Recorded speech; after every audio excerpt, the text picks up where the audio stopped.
New Zealand এবং বাংলাদেশ খুব গুরুত্বপূর্ণ একটা ম্যাচ, এবং এই ম্যাচটাতে বাংলাদেশ যদি জিততে পারে তাহলে কিন্তু বাংলাদেশের চ্যাম্পিয়ন্স ট্রফিতে আসলে টিকে থাকার সম্ভাবনা থেকে যাবে। এবং আশা করব বাংলাদেশ জিতবে, নিউজিল্যান্ডকে হারাই দিবে, এবং একটা অঘটন না, এটা আমরা 2017 সালে কার্ডিফে হারাইছিলাম। তো এখন রাওয়ালপিন্ডিতে কেন নয়, কেন রাওয়ালপিন্ডিতে বাংলাদেশ পারবে না? তবে সাম্প্রতিক ফর্ম নিউজিল্যান্ডের যথেষ্ট ভালো, এবং নিউজিল্যান্ডের প্রত্যেকটা player top order, middle order, lower order, at the same time তাদের বলার ডোমিনেটিং পারফরমেন্স করতেছে পাকিস্তানের সাথে দেখছি, এবং গতকালকে পাকিস্তান যেভাবে হারছে ইন্ডিয়ার সাথে। সো এই মুহূর্তে বাংলাদেশ যদি নিউজিল্যান্ডের সাথে জিততে পারে তাহলে বাংলাদেশে কিন্তু চরম সম্ভাবনা তৈরি হবে। তো বাংলাদেশের এই ম্যাচটা তো অনেক পরিবর্তন আসতে পারে। নাজমুল শান্ত ক্যাপ্টেন আমাদের, তিনি তো থাকবেনই। সৌম্য সরকার, মশকুর রহিম, এখান থেকে দু একটা পরিবর্তন আসতে পারে। পেস বোলিং এ সেখানে তানজিম হাসান সাকিবের জায়গায় নাহিদ রানা আসতে পারে। স্পিনার আসলে চেঞ্জ হইতে পারে। সো অবশ্যই চেঞ্জ দরকার আছে। আজকের ম্যাচটাতে নিউজিল্যান্ডকে আটকাইতে গেলে, নিউজিল্যান্ডকে অ্যাটাকিং মুডে খেলতে গেলে নিউজিল্যান্ডের এগেইনস্টে অবশ্যই বাংলাদেশের ভালো পারফরমেন্স দরকার।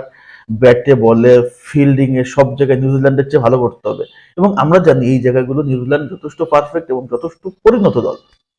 তো নিউজিল্যান্ডকে আটকানো খুব একটা সহজ হবে না। তবে আমার কাছে কেন জানি মনে হচ্ছে, একটা বিশ্বাস হচ্ছে, অন্যরকম একটা বিশ্বাস হচ্ছে যে বাংলাদেশ নিউজিল্যান্ডকে আজকে হারায় দিবে।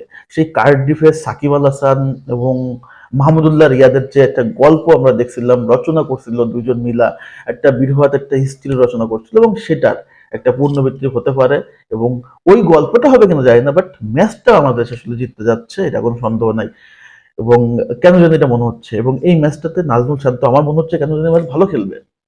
তার ভিতরে আমার মনে হয় জিদ তৈরি হচ্ছে যে ম্যাচটা ভালো খেলতেই হবে, নাহলে তো হবে না আসলে। নিউজিল্যান্ডকে যখন আপনি বক্তব্য দিয়ে যাবেন যে আমরা এই টুর্নামেন্ট চ্যাম্পিয়ন হওয়ার জন্য যাচ্ছি, তো চ্যাম্পিয়ন হওয়ার জন্য গেলে তো চ্যাম্পিয়নের মতো খেলতে হবে, জিততে হবে। প্রথম ম্যাচটা ভারতের কাছে হেরে গেছে 6 উইকেটে।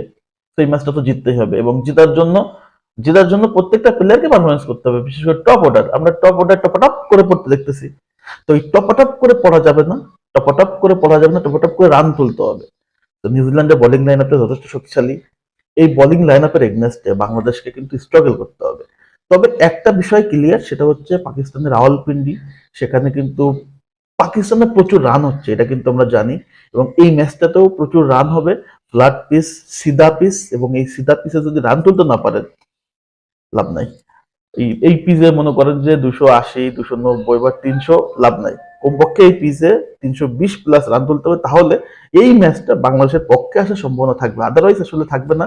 কারণ নিউজিল্যান্ডের ভয়ঙ্কর যে আসলে লোয়ার অর্ডার, ভয়ঙ্কর লোয়ার অর্ডার, বিশেষ করে আপনার গ্লেন ফিলিপে, ড্যারেল মিচেল, এবং ড্যারেল মিচেল আসলে আপনার হচ্ছে মিডল অর্ডারে, এবং সেখানে জেরেল মিচেল না, আপনার মাইকেল ব্রেচওয়েল, যে দুর্দান্ত মানে ফিনিশার। এটা কিন্তু বাংলাদেশকে একদম প্রেসারে শুধু না, একদম মানে খাদের কিনারে নিয়ে যেতে পারে। তো আমি মনে করি বাংলাদেশকে এই ম্যাচে আসলে জিততে গেলে এই দুটা প্লেয়ারের উপর বিশাল নজর রাখতে হবে, মার্ক করে রাখতে হবে। তো দেখা যাক কি হয়। আশা করব কার্ডিফের সূচনা অন্তত বাংলাদেশ পাকিস্তানে পড়ুক। দেখা যাক কি হয়। এই ম্যাচটা আমাকে তো মনে হচ্ছে বাংলাদেশ জিতবে। আপনাদের মতামতটা কি? কমেন্ট সেকশন জানাই দেন। ধন্যবাদ সবাইকে।